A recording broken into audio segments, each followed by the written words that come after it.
Boa tarde, galera! Então, depois de muitos pedidos dos meus alunos, teacher, você tem que contar as suas histórias de viagens e tal. Eu resolvi hoje, literalmente, botar minha cara aqui na janela do meu condomínio, no sol, e contar pra vocês algumas histórias pra motivá-los a estudar idiomas, porque eu vou falar um negócio pra vocês. Eu sou apaixonada por idiomas. Eu estudo desde os 8 anos, hoje eu tô com 35. E eu posso dizer pra vocês que as melhores coisas da minha vida vieram por causa e através da comunicação.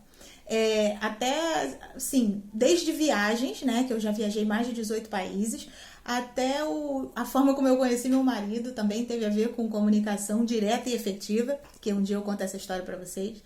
Tudo na minha vida tem a ver com comunicação. Eu fui criada por uma mãe jornalista que sempre gosta muito de falar e contar histórias, então eu já cresci assim, faladeira pra caramba. E aí, com 8 anos, a minha tia me botou no curso de inglês e eu comecei a falar em português e em inglês já na mesma quantidade, né? E aí o espanhol entrou na minha vida numa época em que eu era adolescente, que eu tinha autoestima mega baixa e tal, e eu tava lá passando, porque eu sempre fui gordinha, e aí eu tava assistindo televisão e passei por uma novela em que tinha uma mulher que era feia e que o chefe dela, que era bonitão, se apaixonava por ela e tal. O nome da novela é Betty la Fea, é a versão original da Colômbia, porque depois já fizeram 1 milhão de versões que eu não gostei. Mas enfim, quando eu vi aquela novela, eu falei, gente, que legal. Na época eu era, né, adolescente, eu até vou caçar uma foto aqui depois pra botar pra vocês. Eu usava um óculos igual o da mulher, eu me achava feiozinha, embora eu não fosse, né? Meu marido diz que eu nunca fui, mas tá bom, eu me achava. E eu me identifiquei, e aí por causa dessa novela eu comecei a me interessar pelo espanhol, porque eu fui pesquisar sobre a novela, sobre os atores, eu descobri que era da Colômbia e eu nunca gostei de assistir nada dublado. Eu tenho horror à dublagem, assim, não pelo trabalho das pessoas, mas porque como eu sou apaixonada pelos idiomas, eu quero ver o original, eu quero ver o que de fato estava ali naquele texto. Seja seriado, seja novela, seja de onde for. Até se for japonês, eu não falo japonês, mas eu vejo legendado, porque eu quero ver se eu aprendo alguma palavra com aquilo ali. O aprendizado do idioma depende do quanto você se expõe àquele idioma. Então, se você nunca ouve o inglês, o espanhol, o francês, seja lá o que você quer aprender, se você nunca ouve porque você tem preguiça de ler legenda, gente, pelo amor de Deus, você nunca vai falar, tá? Isso é um fato. Você precisa ter contato com esse idioma. Então eu fui atrás da versão original dessa novela. E não era uma coisa muito fácil para se fazer naquela época, né, gente? Eu tô com 35 anos, naquela época a internet ainda era discada, só Jesus. Eu nem tinha computador em casa, eu ia para uma faculdade perto da casa da minha mãe, lá em Cabo Frio, e ficava lá assistindo, vendo as coisas na internet. E aí eu fiz umas amizades, outra coisa muito importante para você aprender idiomas e também para você conhecer o mundo, ampliar sua mente, é você fazer amigos no exterior. E eu cacei um jeito de fazer meus amigos no exterior lá, fiz umas amigas virtuais na Colômbia e pedi para elas me mandarem as fitas de vídeo gravadas com a novela original. Elas mandaram as fitas de vídeo.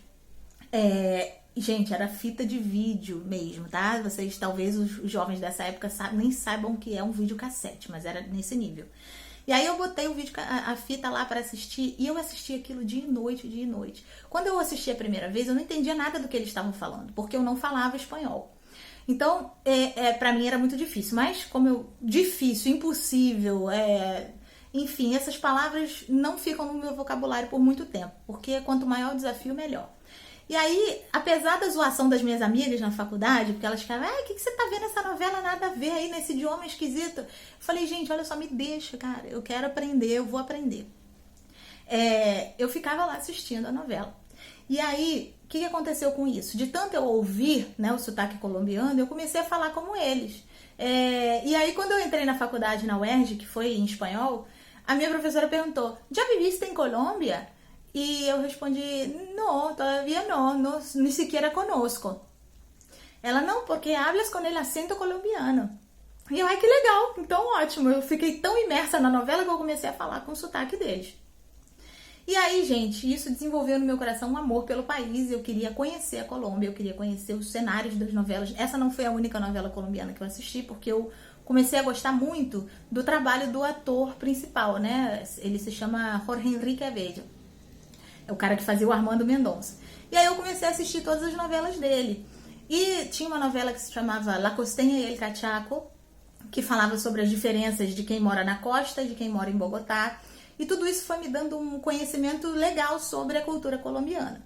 Então, quando foi em 2016, eu falei assim, cara, eu quero conhecer a Colômbia, como é que eu vou fazer isso? E assim, como eu falei pra vocês, é uma história longa, tá? Não dá pra eu falar tudo aqui, mas eu já viajei 18 países e eu viajo através de um site que chama Couchsurfing. É mais do que um site, é um conceito. Em vez de você ficar em hotéis o tempo todo, você vai ficar imerso na cultura da pessoa, na casa de pessoas locais, né? De colombianos ou de americanos, seja lá para onde você for, em vez de você procurar um hotel, você vai procurar quem te receba. Não tem fins lucrativos. Eu já recebi muita gente na minha casa. Essa parede que vocês estão vendo aqui atrás de mim tem a assinatura das pessoas que eu recebi aqui. Gente da França, gente da Colômbia, do México, gente dos Estados Unidos. Aqui em casa comigo já morou a Daniele, uma americana de Chicago, que eu conheci numa das minhas viagens. Ela morou 10 meses comigo porque ela queria aprender português.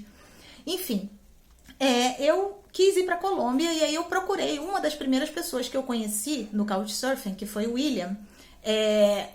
Falei, William, quero ir para Colômbia, como é que eu faço? Porque eu não tenho muito dinheiro. É outra crença também que a gente tem que tirar da cabeça. Não dá para viajar porque é muito caro, gente. Não dá, é para ficar parado no mesmo lugar reclamando da vida, tá? Para tudo dar-se um jeito. E aí eu falei, William, eu só tenho $600, quero ir pra Colômbia, vai dar pra eu viver aí? Ele vai, você vai ficar aqui em casa, não precisa se preocupar com casa nem comida, mas não vai dar pra você fazer nenhum passeio turístico, porque aqui tudo é muito caro, né? É o Caribe.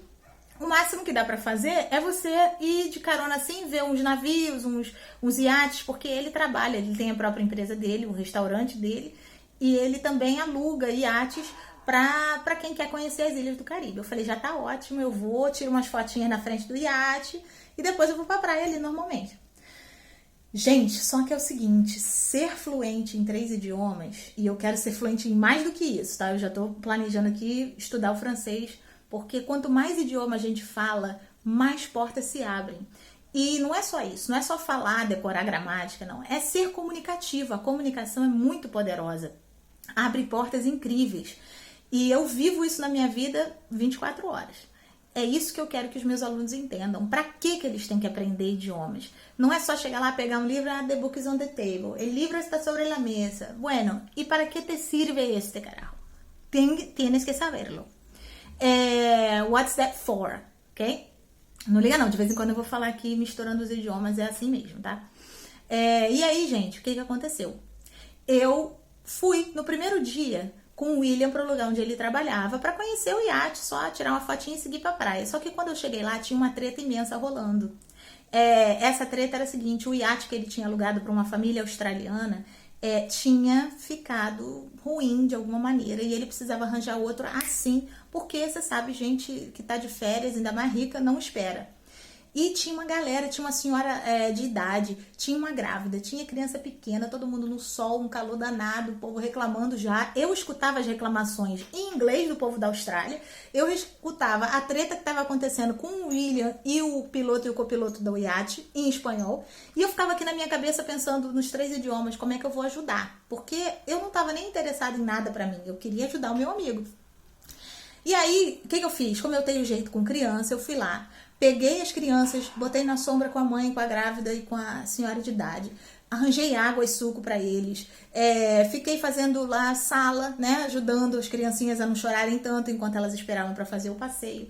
E aí, moral da história, o William resolveu o problema do iate, arranjou um ainda melhor. E quando o marido da moça que estava grávida voltou, que me viu sentada, com tudo organizado, todo mundo em paz, que ele já estava preocupado, ele falou, essa moça trabalha para vocês? Aí eu, a partir de hoje eu trabalho. From now on, I do. E o William olhou assim pra minha cara sem saber se eu queria ir, se eu não queria, eu só fiz assim, yes, I do, I work here, yeah. E aí ele falou, não, porque eu tô aqui pensando, ela é tão eficiente e tal, já resolveu tanto problema aqui, e eu não falo espanhol, minha família não fala espanhol, como é que a gente vai se comunicar com o piloto e o copiloto? Na mesma hora, acendeu uma luzinha na minha cabeça, eu pensei assim, é isso, é assim que eu vou passear. Falei, eu vou, não, I can be the interpreter, I can be the translator. Eu falei pro William, eu vou ser a tradutora. E não me preocupei na hora com quanto eu ia cobrar, na minha cabeça eu não ia cobrar nem nada, eu só queria ir no passeio. E fui. Eu vou botar as fotos aqui, os vídeos pra vocês depois. Gente, que passeio. Quando você vê as fotos, você pensa que eu conheço aquela família, que eles são meus amigos íntimos, porque realmente eu fiquei amiga deles, já tenho convite pra ir pra Austrália e tudo. E eu comia lagosta, passeava no jet ski, comia camarão. Meu trabalho era dizer, eles querem ir a essa isla, eles querem comer esta lagosta. E comer junto, e ir junto, e rir, tirar foto e brincar. E, gente, olha, eu não sei dizer pra vocês como foi maravilhoso, porque esses foram os meus 30 dias na Colômbia. Eu vivi coisas desse jeito, assim, por conta da comunicação, que são inesquecíveis, sabe? Se vocês quiserem saber mais histórias, depois deixa um comentário aqui que eu conto, porque tem muitas outras coisas, inclusive um encontro que eu pude ter com o ator da novela que me ensinou espanhol. Então depois a gente fala mais, tá bom? Beijinho!